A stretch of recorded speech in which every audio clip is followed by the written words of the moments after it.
Hey, good morning, gang.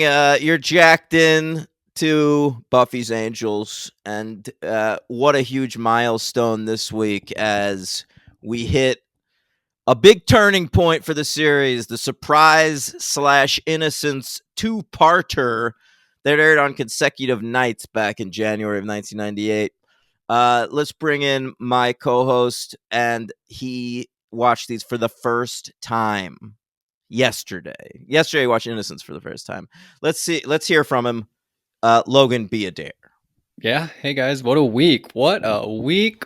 Some crazy stuff happened on Buffy. Tune out if you don't want to know. We're going to spoil it. Dude, if they're listening, they don't care. All right. Let's get straight into it, gang. How about that? The first one aired January 19th, 1998. Truly, Madly, Deeply by Savage Garden was at the top of the charts. We had a new number one in England, though. Yeah, hopefully give me some good options because I don't want to play that again. Well, you could play this All Around the World by Oasis, which is a 9-minute long Oasis song. I assume it became number one on the basis of like a radio edit or something. But All right, well, the way I capture these songs is I record the song, and I don't want to record a 9-minute song, so give me something else. Well, you'll have a great option later, I promise you. But yeah, All Around the World. They were on drugs at that point. That song's just about going all around the world. Gotta spread your love. It's embarrassing almost, but it's a pretty fun song. Okay. All right. What a big week this was, Logan. I'm going to get to most of it right now because, not a lot happened between Monday and Tuesday. But Well, something happened. Somebody lost their virginity. That's fair. That is fair. All right. The number one movie in the country was Titanic, as it will be for the next many months. And joining the top 5 is Mouse Hunt, which is a movie I think is very good. Okay. That's directed by the guy who later did those Pirates of the Caribbean movies. Oh, yeah, Gore Verbinski. Yeah, and it's just about Nathan Lane and another guy. I wish I could remember his name. Just chasing this mouse all around a dilapidated mansion. That's the whole movie. It's great. I saw a clip this week where Nathan Lane was like doing an interview with Oprah. I saw that clip too. Oh, wow, okay. No, explain it though. Oh, there was a clip where Oprah was like asking him about a role where he's playing somebody that was gay, and she was like, "Was it tough playing this role?" And he's gay, and he didn't know how to answer. And Robin Williams jumped in and like got her off track, so he didn't have to answer it. Yeah, yeah. Well, I'll tell you what, Robin Williams saved the day back in January of 1998 as well. I have a Robin Williams saving the day story for you. Okay. Because the night before Surprise aired, the Golden Globes aired. It's the GGs, the Golden Globes. It's the Hollywood Foreign Press, mostly French. You want to know some of the winners? Of course. All right. Titanic and As Good as It Gets were drama and comedy. The drama actor winners, Peter Fonda for Yuli's Gold. Plays a Seems like a lifetime achievement. It's a good movie, though. And Judi Dench for Mrs. Brown. And Jack Nicholson and Helen Hunt won the comedy categories. Burt Reynolds won for supporting actor, and we all thought he might win the Oscar that year too, but it didn't pan out that way. What is this, Boogie Nights? Yeah, for Boogie Nights. Michael Caine ended up beating him for Cider House. And Kim Basinger won for LA Confidential. She would also go on to win the Oscar. James Cameron, Best Director. Titanic, Best Picture. Good Will Hunting, Best Screenplay. All right? Okay. And over on the TV side, no Jackie Brown love. They didn't love that. Nah. People were like, "Wait, Quentin Tarantino made a new movie. I'm into it." Oh, wait, there's black people in it. No. Yeah. So the X-Files walked away with the best drama win that year. How about that? Okay. Love the X-Files. Ally McBeal was the number one comedy, but now that brings us to Robin Williams saving the day, because the winner for Best Supporting Actress on television that year was Christine Lahti for Chicago Hope. Are you familiar with her? Sure, never seen that though. She's still working. She's on that show Evil on Paramount Plus. But she won for Chicago Hope, and she was in the bathroom when her category was announced. No. I swear to you. And no one knew what to do. And so Robin Williams just got up on the stage and vamped until she got back from the bathroom. He should have pulled a Kanye and be like, she doesn't deserve this. This should have gone to somebody else. I think that sort of thing happened to Doja Cat one time. She was like in the bathroom and she came back and she like tossed her vape to somebody in the front row. She was like, hold this while I accept this award. Hilarious. Well, and then a little postscript to that story, Logan. The next year at the Golden Globes, Christine Lahti came back to present an award, and her bit was that she walked out to the stage with a piece of toilet paper attached to her shoe. Oh, that's funny. It was like a gimme. They got to do that. Yeah, if they didn't do that, I would have been bummed. No, we all wanted it. No pun intended on the bummed. Yeah, because she might have been pooping. All right. I'll tell you what else happened. The 48th annual NHL All-Star Game. You're skipping the biggest thing, I think, right? What? Isn't today Martin Luther King Jr. Day? Oh, I didn't know that. Oh, okay. All right. Well, thanks for that, Logan. Jesus, yeah. Yeah. We celebrated by handing out Golden Globes to only white people. Yes, obviously. Yeah. To Judi Dench and Peter Fonda. All right. The NHL All-Star Game, there was a format change this year, which was a big deal at the time, Logan. For years, it was just the East versus the West, like the NBA does. And that year... Like the All-Star Game? Yeah. They don't do that anymore. Oh, really? What is it now? Oh, now... Okay, now we vote for who we like the most. And the top 2 people are team captains, and then they have to pick between like the next 12 people. I like that. Or 24 people or whatever it is. Yeah. That's pretty cool. But they're so weak, the NBA, that they were like, we don't want anybody to get picked last, so we're going to pick the bench players first. But then you're like, well, whoever gets picked last would have just been picked last the other way. So it doesn't fucking matter. Yeah. But the NBA is so soft. Dear Lord, lame. Man. They really are. I hate the NBA. But the NHL All-Star Game format change was that it became North America versus the world. Okay. So it was all players that were born in the United States and Canada versus players that were born in the rest of the world, mostly Eastern Europe. Can I tell you what's sort of crazy? Please. If they did that with the NBA back in the day, it would have been no contest. Like the North America would have destroyed everybody and else. Now it would be the world. Yes, the top you're right. 5 players in the NBA are Luka Doncic, Giannis Antetokounmpo, Joel Embiid, Nikola Jokic, and I guess Kevin Durant or somebody who's American. But like the top 4 are all from somewhere else. Yeah, that's wild. Yeah, back then they only would have had like Vlade Divac. Yeah, right? Yeah. But the All-Star MVP that year, Timu Solani, who was playing for the losing team, the World, and he had a hat trick. All right.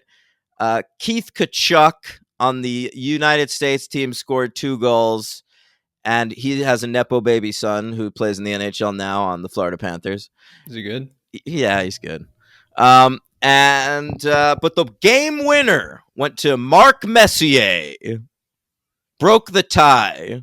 And he used to be the Rangers captain. He led us to a championship. Oh. But at this point in time he was a bum. He was a bum playing for the Vancouver Canucks. Yeah. Well, that's cool. He got you guys a championship. What year was that? 1994. It's the last time we won a fucking championship. That's rough. Yeah. Certainly is. It's 30 years ago at this point. I know, and I've watched every game ever since, just sadly. We got a shot this year. Got a good team. Oh, man, that's what everybody says in every team ever. I know. We got a good team this year. Yeah. All right. What else happened? there was big news over the weekend, Logan. Yeah. Paula Jones accused Bill Clinton of sexual harassment. Yeah. What did he say? He said, "I did not have sexual relations with that woman." Well, he said that about Monica Lewinsky, but he denied it, of course. But it was true. It later came out Paula Jones was like working in a hotel. It was like when Kobe Bryant raped that girl. Yeah. She was working in a hotel when Bill Clinton was the governor, and he asked her if she would come in his room for a minute, and he made her give him a blowjob, I think, If you're like, or he tried to. I don't know if she actually did. if you're a governor, like you probably have aspirations of becoming president. Why are you doing all this insane? Bill things? Clinton was often thinking with his dick, man. Yeah, It seems I mean, that he way. got to the presidency and he was still thinking with his dick. He stuck a cigar up Monica Lewinsky's puss. Really? Yeah, that was one of the things he was known for. It was in the Star Report. Oh well, I never read the Star Report. It's a big deal at the time. Ken Starr put it together. All right. You could learn more about that on season 3 of American Crime Story. All right. You want to know what's happening in wrestling? Of course. Okay, well, the WWF was dealing with the aftermath of the previous night's Royal Rumble, which Stone Cold Steve Austin won for the first time ever, Logan. Which one was this? Do you remember? Did he come back in the ambulance in this one? No. That was later. This was just like the first time he won, so it was like he'd never been champion before. It was exciting. Now he gets to face Shawn Michaels at Mania. But you might remember this one from the opening where it's Cactus Jack and Chainsaw Charlie just hitting each other with shit. Is this when Cactus Jack comes back 3 times? No, it's not that time either. Are you sure? Because I think that one he comes back at like 1, Oh! 15, and 30 or something. You want me like to that. check? You might be right about this. It's like the very beginning, then the middle, then the end. That's when he does it. Yeah, Interesting. I'd like to know that.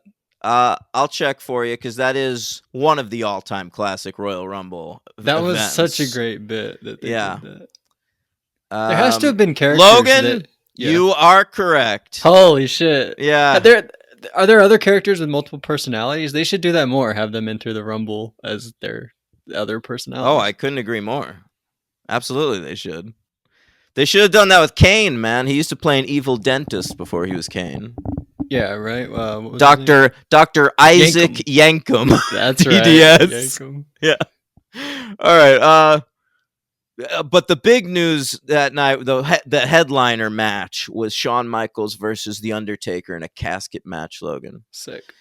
And what happened at the end of that match was Michaels got Undertaker in that casket, and then D-Generation X. Or no, it wasn't D-Generation X. Kane and Paul Bearer came out and set the casket on fire. So Shawn won? Yeah, and killed The Undertaker dead. Goddamn. But then they opened up the casket once they were able to get the fire out. Nothing in there. Oh, I didn't expect that. Yeah, and then you hear Undertaker's voice over the loudspeaker going like, "Kane, I will never rest in peace," or something. I gotta look this up. That sounds good. It's pretty classic. All right, so they were dealing with the aftermath of that. The WCW news was pretty boring this week, so I just didn't write anything down. Okay. But that's you can always skip WCW, to be honest. No, I like it. But so that's what was going on in wrestling that week. Let's talk about Buffy season 2, episode 13. Surprise. Coming back to write Marty Noxon. She's on a roll. She just did the What's My Line 2-parter and Bad Eggs. And now here she is with a important assignment. She did both these? Oh, no. Just the first one. The Yeah. other one. And this one was directed by a fellow named Michael Lang. This is his first episode as Buffy director. He would go on to direct maybe like 5 or 6 of them. And yeah, he's been around a long time, since like the early 80s. And he's also a celebrated Hollywood Jew, Logan, so much so that the OC once did a bar mitzvah episode and cast him as the rabbi. That's very cool. I agree. It's very cool. All right. So he's a good director, though. He directs some good episodes of Buffy, and he's been around a lot of other shows. He's still working today. Like, the guy's unstoppable. Unstoppable. The unstoppable Michael Lang. He's like it's like he's a train that Denzel Washington is looking at, huh? Yeah. All right. Logan. Love a good unstoppable joke. They never get old. No. One of Tony Scott's best films is the last one he made before he jumped from a bridge. Yeah. Logan, let's hear those notes. Scrotum. Oh, all right. Well, I guess it starts where Buffy's having a nightmare, right? Yeah. They sort of set up like maybe the things in the nightmare are going to come true, but Willow is like hanging out with a monkey. That never came true, did it? No, well, but you know what? That already came true because she's talking to the monkey in French, and it's all about how this monkey has no pants as opposed to the cookie animal. Yeah, it's a callback to that. Holy cow. Yeah. That's a great job. I know. That in your Buffy paper? I don't believe so.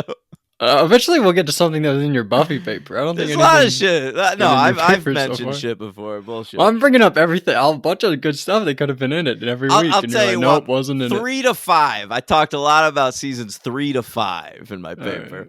But should add me as a consultant on your paper. I wish I did.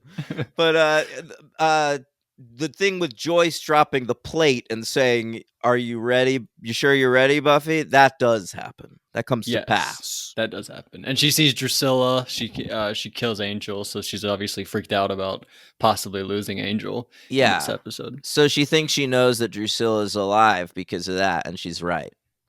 Right. So that Buffy goes. That's when Buffy goes to Angel's house, right after or his apartment. Probably. Whatever. I sort of have a question. Why do they think that Drusilla's dead? Because in order to, don't they know how you have to kill a vampire? Didn't just like a thing fall on her? Do they really think she's dead? Maybe they thought a fire got her or something. I don't know.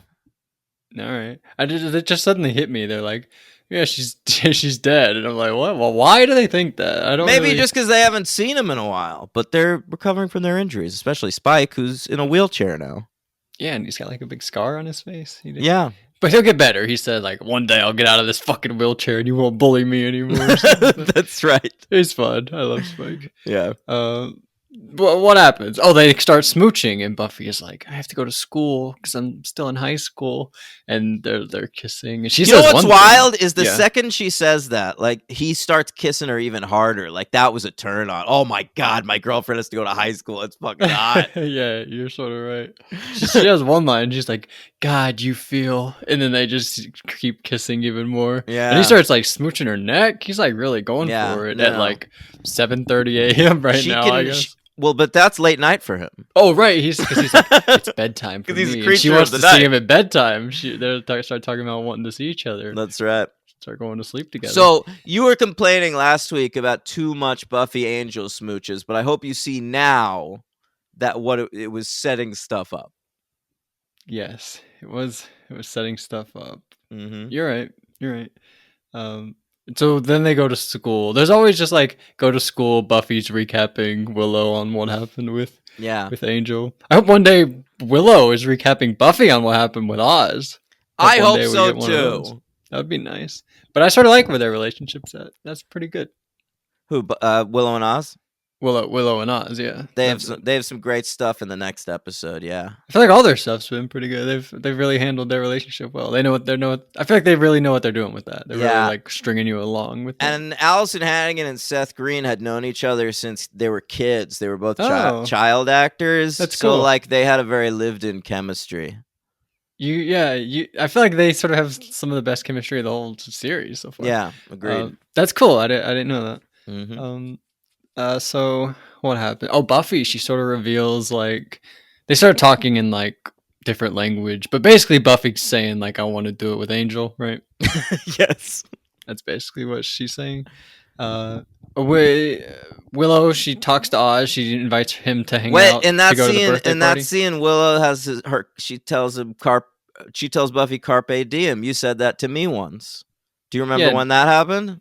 no, not really. In the pilot episode, Buffy goes to talk to Willow at the Bronze, and she's like, "Why are you talking to me? I'm a fucking nerd."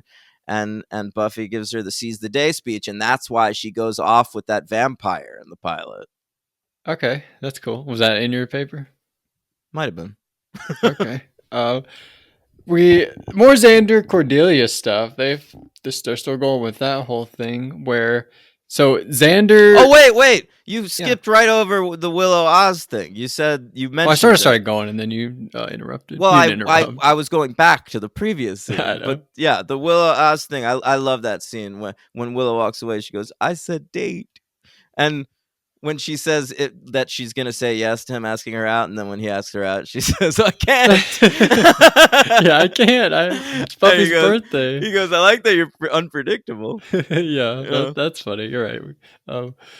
But Xander. So Xander wants Cordelia to go with him, but Cordelia is embarrassed by Xander, which is pretty sad. But it makes sense. Fair enough. Fair enough.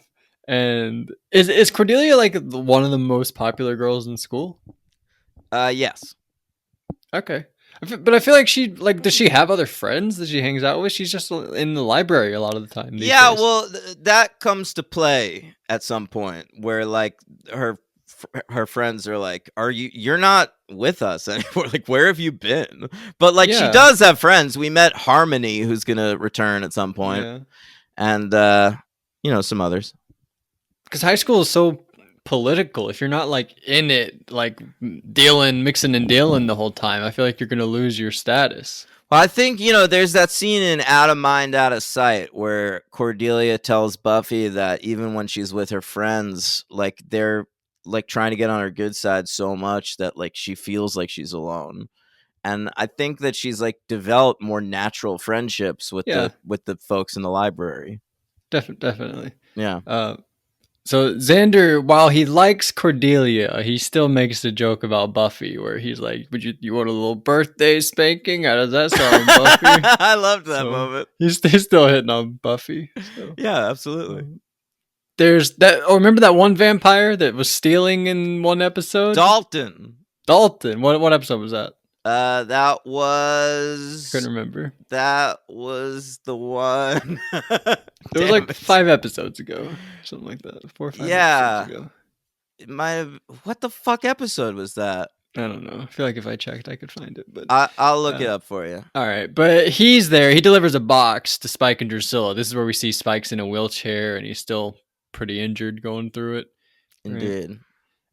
So this is when Buffy wakes up. It's her birthday, and she has a plate. She drops the plate. Buffy's like, "Oh no, my nightmares are gonna be real. I gotta check on Angel, see what's going on."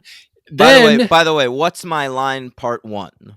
Oh, okay. So that really was just last couple 2 weeks ago. Yeah. So Marty Noxon is the only Buffy writer that ever wrote this character because he dies here. Yeah, right. That's fun. She has like her own creation. Yeah. I like that. That's neat. So here we go. The big revelation about Jenny Calendar. She has an uncle. I still don't really understand. She's still a good guy, right? Kind of. Like she was sent to keep Buffy and Angel separate, but it was for the good of mankind because if Angel got too happy, he would lose his soul. Okay, so it was good.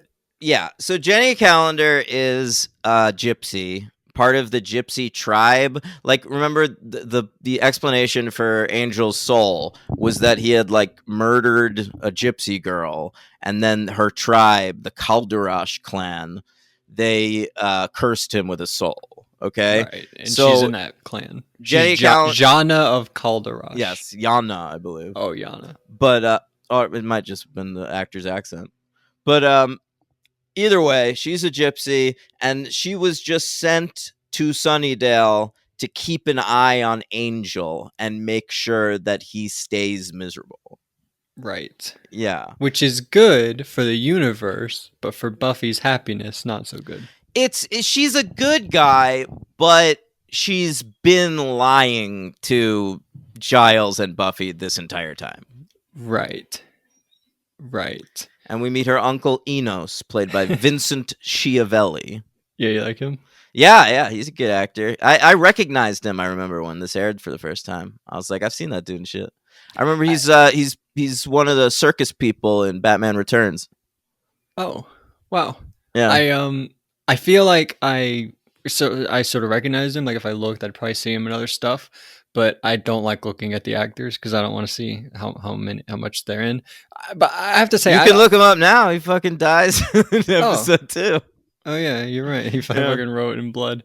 I thought Jenny Calendar wasn't so hot with not like as an actor when she's acting with her uncle. It was really like she'd never met this actor before, and she's like, "All right, now you'd been with all these other guys for all these weeks. Now you're with this stranger." You could tell that they were off. I thought. I don't disagree. Yeah. So, but she's way better in the next episode when she like reveals it to the gang and everything. Yeah. But in this one, I didn't love her so much. Okay. Maybe an LVP. Yeah, we'll see. Okay. So they agree to like basically meet at 7:00. Right. I like when Giles is adamant that they still do the birthday party. Oh yeah, I sort of had a thought like he would be the person that would be like, so what if COVID is like going crazy? I'm still having my birthday party. Would he be like one of those people? I don't believe so. I think he's a conscientious man. So what if the judge is out? We're still gonna party like there's no tomorrow.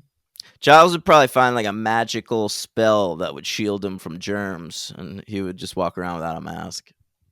That's pretty selfish. He'd keep that for himself. Yeah. Oh wow! All right, good for him. I'd probably do the same thing. I wouldn't share it with humanity or anything. Fuck yeah. Yeah, fuck that. Fuck everybody else. Just kidding. I did that. All you guys know, obviously. Right, so what happens? Jenny. So Buffy shows up. She's supposed to meet them at 7:00, and Jenny's there, and she's like, "Oh, change of plans. We're actually going to go to Giles' house." And you're like, "What is Jenny like a freak?" But no, she actually like took him to Giles' house. Yeah, she was actually like sticking to the plan. Yeah, at this point, they're trying to sell like how bad is Jenny? Like we now know she's been lying to them, but is she going to like be an active deterrent to the gang now? But no, she brings Buffy to the right place. Yeah, but she does have to fight a couple of vampires in the process. And I knew in this episode, because you told me that Luke comes back in this double episode. Yeah. When I saw these vampires, I was like, is it Luke? Is it Luke? But no, I knew it was not Luke. So I was keeping an eye out for Luke. And then when he showed up, I was like, fuck yes, Luke. I knew immediately. And to be honest, I think I would have known if you didn't tell me. Yeah, like, I think Luke, he's got a very recognizable face and voice. Yes, you can just tell that's that guy's face. I feel like, but she fights the vampire. She crashes into her birthday party, and I love this part with Oz where he's like, "What the fuck is happening?" And Xander's like, "Vampires exist. Let him know." Like that, he tells Willow to just fill him in. That was very funny. And he goes, and she goes, "I understand this might be a shock or something." And he goes, "Actually, it explains a lot." Yeah, it makes a lot of sense actually. Yeah. Which it really would. Like, imagine living in a town with all this crazy shit your whole life, and then realizing one day that all that shit was happening. You would be like, "Oh, wow, everything makes sense." He was like "Oh, so that PCP gang that crashed the parent-teacher night, that was probably vampires, and the that weird gas leak last week at the school, I think that was probably something supernatural." The computer hackers that hung themselves, I'm sure that wasn't anything supernatural at all. Or remember that guy who got beat up with a baseball bat in the locker room and claimed that it was a floating baseball bat? The invisible woman episode. Remember when their principal got eaten alive? That was crazy. Yeah, remember that? What happened there?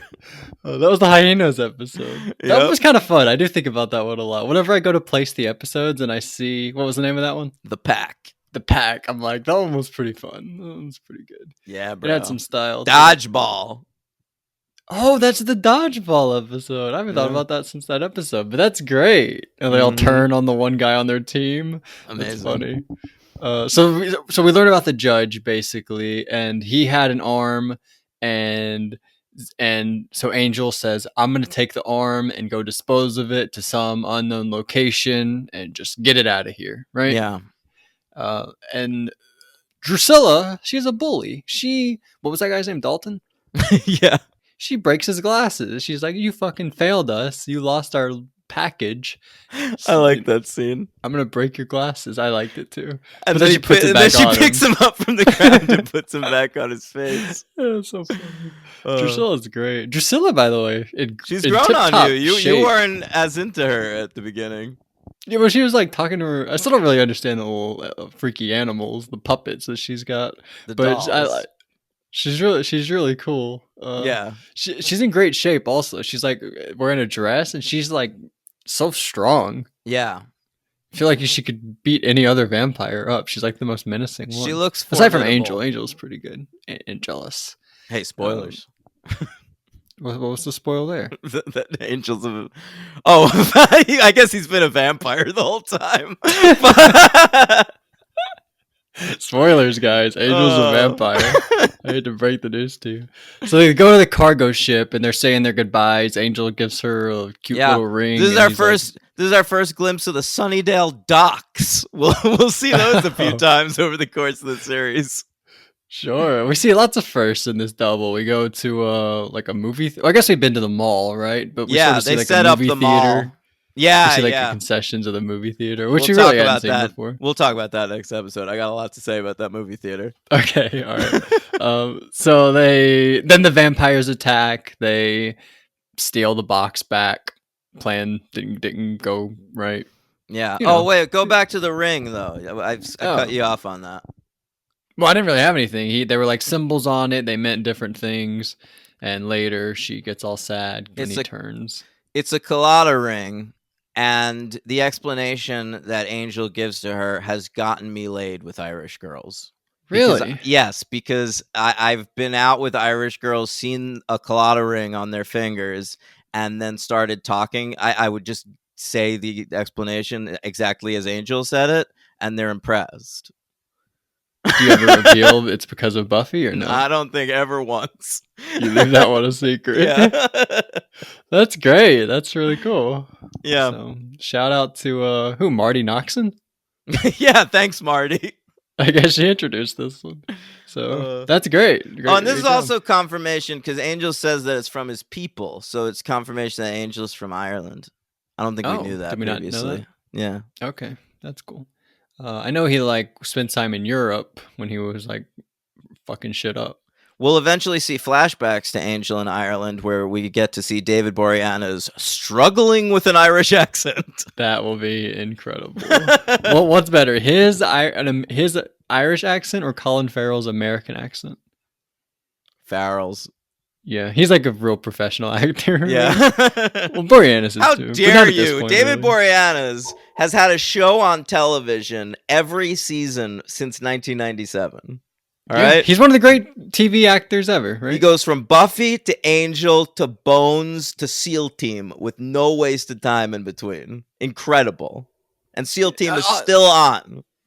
We sort of say it like that, but really, he's like one of the great TV actors ever. Yeah, Like, he's been on TV forever. And he's made, one of like, the a most ton of money. Yeah, he's one of the most successful TV stars in the world. Truly, yeah, with like Tom Selleck probably. Yeah, sure. Could throw in Selleck. Hey, Blue Bloods just got renewed for a 14th season, so nothing to laugh at there, Tom Selleck. Yeah. I guess Pompeo's number one. Well, she left the show, but yeah, after 40 years on the show, come on. Well, it's going into season 20. She left halfway through 19. I didn't mean actually 40. All right. You're halfway what there. happens? Then they go to the library. Oh my god, this was so cool. We learn what the judge can do. Okay, and it sounds like it's like pretty like it sounds basic, right? He can like touch somebody and kill them, but the way they say it, I guess this is Marty Noxon's writing. She says, "The judge's touch can burn the humanity out of you." What a fucking cool thing to say. Yeah, well, that's setting that's powerful. That's sort of setting up what happens in the next episode where the judge tries to use that on Angel and he says there is no humanity in him. Yes, it's just very cool phrasing of Yeah, that. I love that. Then they do something I really liked. They do the round robin where they call each other's parents and they're like, "Hey, we're not going to make it. We're doing this thing." And Willow has a good joke that her jokes aren't usually funny when she's like, "Hey, Angel, how come you can't see your reflection? How do you shave?" You know, like those moments. You still bring that up, huh? But here, I thought it was funny when she's like, "So we could also tell our parents, like, we can go do keggers." And she's like, "What? Only Xander can make jokes?" I thought that was pretty funny. Yeah, I like I feel like that was a shot at me, saying like, "What, Logan? Only Xander can make. I can't make jokes." I sort of felt attacked, but that was funny. So great job. What happened? Oh, they sort of have a joke where Xander's like, "Yeah, she's been tossing and turning all night," and they're all like, No, this is how do Angel. You know? You keep saying Xander. It's Angel. Oh, I'm sorry. Yeah. Sorry. Angel. Yeah, and they're like, "Well, how do you know all that stuff?" She told me. That was very good. That was a very good Angel just now. Very Thank good pouring you. in. That was like a really good inflection of how he does that. Appreciate it. So then they assemble the judge. They get all the boxes together. They put them together, and I was They're like, having "Oh, a shit, they're having a it's fucking party Luke." about it. Oh, that's what the party was about. I was Yeah. wondering, what is this party for? Is it Drusilla's birthday too? It felt very weird because Drusilla kept being like, "My party, my party." Yeah, I just wanted to bring up the music that's playing during that scene because it's by a band I like. Okay. Rasputina. They were a very cool girl band with like a cellist and a viola player and shit. And the song they have playing in that is because like remember Drusilla like claps her hands and goes music please and then the music comes on. It's that song. It's called Transylvanian Concubine. It's very good. I still listen to that song. Okay, that's a cool title, Transylvanian Concubine. Yeah. All right. What's a viola? It's another string instrument. Okay. All right. So what happens? They show up and they fight, and then Buffy and Angel they end up getting away, and then they go to Angel's apartment, and they have that moment where she's like, he says he gives her some clothes, and he turns around, and she's like, "Ow!" and she has like a mark on her. And he's like, "This is my moment. Can I look?" That's what he says. He's like, "Can I take a look?" And he like checks her out, and then they spend the night together. Yeah, they bone down. I like this one touch. Yeah, go ahead. I like when the screen it goes to white. Yeah, like I guess purity, right? No, I thought good. Come. Oh man, they do say later they're like, Angel, if Angel finds happiness, he'll turn back into like he'll lose his soul or whatever. But they say it interestingly, like they word it like if he finds true happiness for even a second. And in that when they say that, I thought like, did he find it only when he was coming? Why did they phrase it like for only a second? Why did they say it like that? I think that it is implied that he experienced it when he was coming. It was definitely that night, so yeah. I guess that would be the explanation. But the way they said for even a second was pretty weird. But and then the episode ends with him like freaking out and jumping up. We didn't know what was happening, Logan. I was like, I gotta know what happens. But yeah, I didn't worry know. about it because the very next night we found out. I did the same thing though. I did one day, one the next day. So I sort of did it the same way. You had the same experience. Yeah, basically. Except I probably I popped harder for Luke, probably. You probably didn't even know that was the same guy. At the time, I might not have. Yeah, I doubt it. You're 11 years old. I was a weird 11-year-old, though. Like, really paying close attention to the credits. You knew the actor from episode 2 was going to come back for... Yeah, well, I don't know about that. But, like, I knew, like... I already at that age, like I was paying attention to the credits. If I saw like Robia Lamort, I'd be like, "Oh, Miss Calendar's in this one." Oh, that's right, Robia. Yeah, or how do you spell Christine Robia, or Christine Sutherland. Like, oh, we're gonna go Buffy's mom appearance. Yeah, James Marsters. Oh, awesome spikes in this one. Oh, I thought that was that's Cyclops. That's Marsden. All right. So the next one airs the next night, Tuesday, January 20th, 1998. It'll air on Tuesday from here on out. Up until this point, the WB... Oh, we didn't like give this a star rating and all that. Oh yeah, you're right. Sorry about that. What should we do? 4s? I was gonna go 4. All right, yeah, we can do 4. MVP. I don't really know how to rank these, to be honest. These double episodes kind of throw me off. Well, Innocence will be higher than Surprise. Yeah, I agree. I think I put Surprise right above What's My Line 2, between Ted and What's My Line 2. All right. I'm going to give... I don't know. Maybe between Halloween and Ted. Who's the MVP of this? Willow? I like Xander. I like that moment with. I think. Well, there's also that moment at the end where they're talking about the party, and she's like, "You don't have a date," and Xander's like, "Yeah, you're right. I don't have a date." That's pretty sad. Yeah. So I like his whole thing with Cordelia, and I like that moment with Oz where he's like, tells him that the vampires exist. He's like, "Yeah, break the news to him." So I'm gonna go Xander in this episode. I'm going to go Willow. I love the scene where she asks out Oz. Yeah, that's nice. He's She's like, "Oh no, I can't. I forgot." Yeah, there's a lot of fun stuff with her in this episode. I think Marty Noxon writes her really well, and maybe that helps fair. her That's a good call. become a better character with a good lady writer on staff. Good. Okay, LVP. Who you got? Calendar? Or her uncle. I kind of want to go her uncle. I don't want to go Jenny Calendar. I like her uncle too much. That So fucking who's bad? accent is so crazy. I'm gonna I don't want to go Dalton. I'm gonna go Miss Calendar. She's got a couple Yeah. weird things. There's that thing where it's like, is she gonna bring Buffy to the wrong place? Oh no. All right. But I think that probably works in the moment. It does. It does in the moment. It probably didn't work. Like, it kind of worked for me because I didn't really know. But you've seen this episode like 10 times. Yeah, so I know it's not really going anywhere. Yeah, exactly. But that's there's fair. also I agree with you. there's also that moment where like Buffy and Angel are having this real heart to heart, and she like just comes up behind them and is like, "I'll drive you to the docks right now. Let's go." Yeah. Yeah, you're right. It is sudden. Like, I'm supposed to be playing the villain. Let's give her a bunch of scenes where she's shady. Yeah. I agree. LVP, Miss Jenny Calendar. Sorry. Read my list from the top Robia. down. Top down. Prophecy Girl, When She Was Bad, Lied to Me, Angel, School Hard, Halloween, Ted, The Pack, What's My Line 2, What's My Line 1. Whoa. Sorry. Put this right after Ted.